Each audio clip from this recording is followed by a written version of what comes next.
my summer car, home of the rally racing, Timo Kalpa, and the good old Satsuma.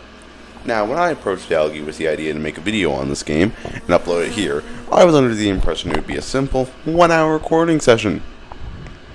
It wasn't. What I ended up with was a 5 hour disaster of a playthrough where it was pain, suffering, and various challenges. So let's not waste any more time and start this journey. And also watch as it horrifically collapses.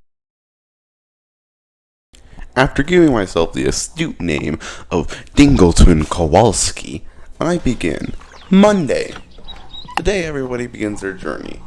Now, I had a plan to build a Satsuma as quickly as possible. The plan was to attach the trailer to the tractor, take it to Timo's, buy the supplies needed for the car, then drive the car to the abandoned mansion to get the wheels, and finally, drive back to the house to build everything and get it done. So I set off with the tractor and start the drive. One important thing to mention is that I had 2 mods enabled: Grab Anything, which I used on one occasion that occurred later, and the gun mod. Said gun being located in that shed over there. So after breaking the doors down with a sledgehammer, I threw it in the back of my trailer. Now this right here was the worst decision I made, as it started a butterfly effect of pain and suffering that I never could have seen coming. But ignoring this ominous warning for a brief moment, I threw the gun in the trailer and started going once more, determined to complete the journey. That was until I heard a sound.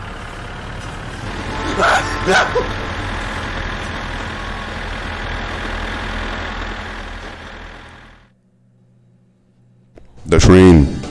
The train has a very specific schedule, tends to be moving in early midday and just before the afternoon begins. By stopping to grab the gun, I had doomed myself to a very long and arduous fate. Oh no. After crawling out of my grave in town, I made the discovery of these random blocks that had been left over from my previous save. Quite odd. After jettisoning them off to space, I realized I had no way to collect all the supplies I needed for the car and actually get home. Well, all for one. Blacking out. The problem with this plan, however, is that the pub was not open, and wouldn't be for a good while. Alas, it was the only thing that could reliably get me home without risking near death. So I sit and wait. And wait. And wait.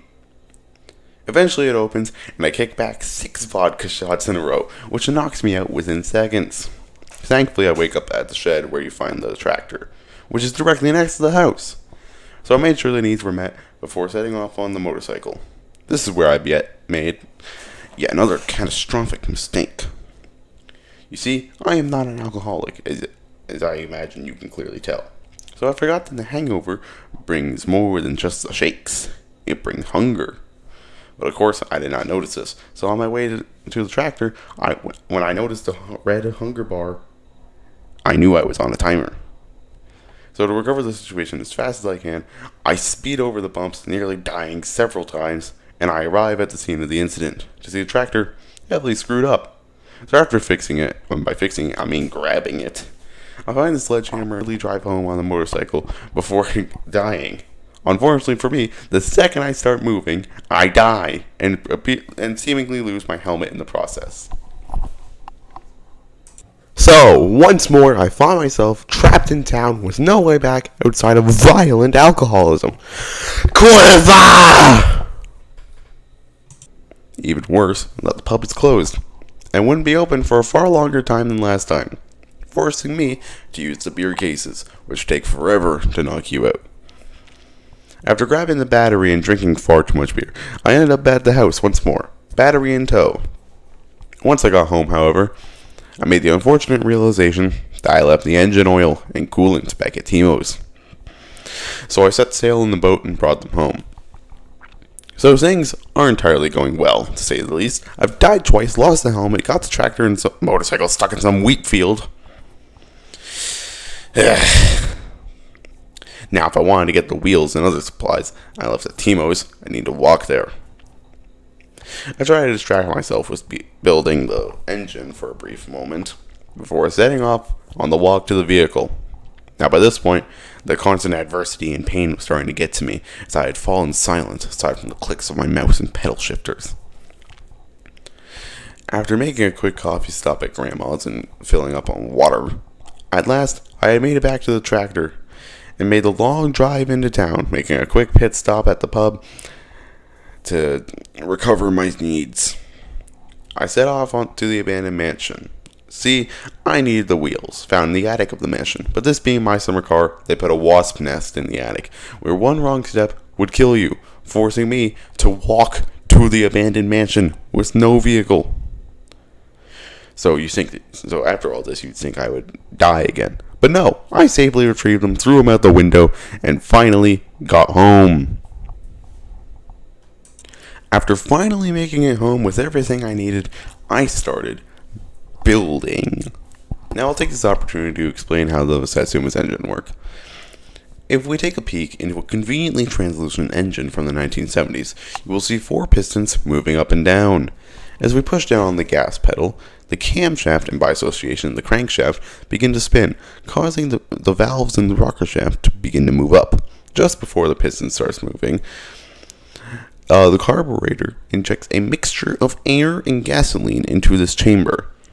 The rocker shaft closes the valve, and the piston begins to move up, compressing all this air, creating a prime condition for ignition.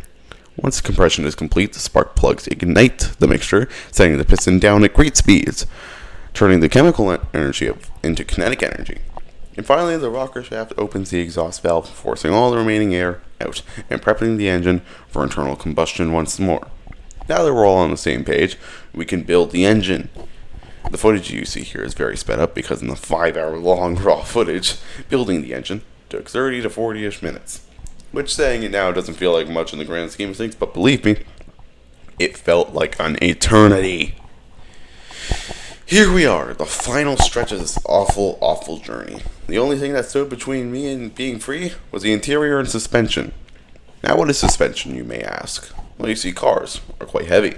And if we had no suspension, when you would hit a bump, it would send you flying. But with suspension, the spring between the body of the car and the wheel absorbs the bumps and keeps the car on the road.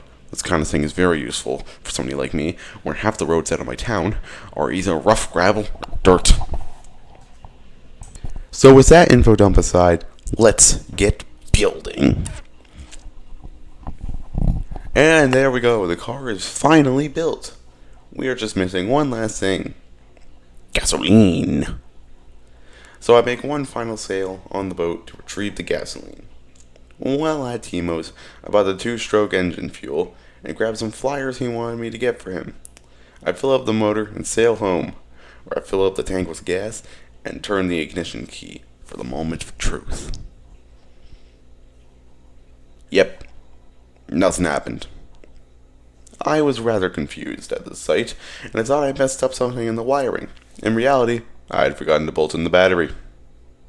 So once more I sat in the driver's seat and turned the key, and nothing. This time, I had forgotten to bolt the starter. I'm such an idiot. One last try. So once more, I'm just kidding, I'm not doing that again. The engine actually turned on this time, but it was making this horrible ticking sound.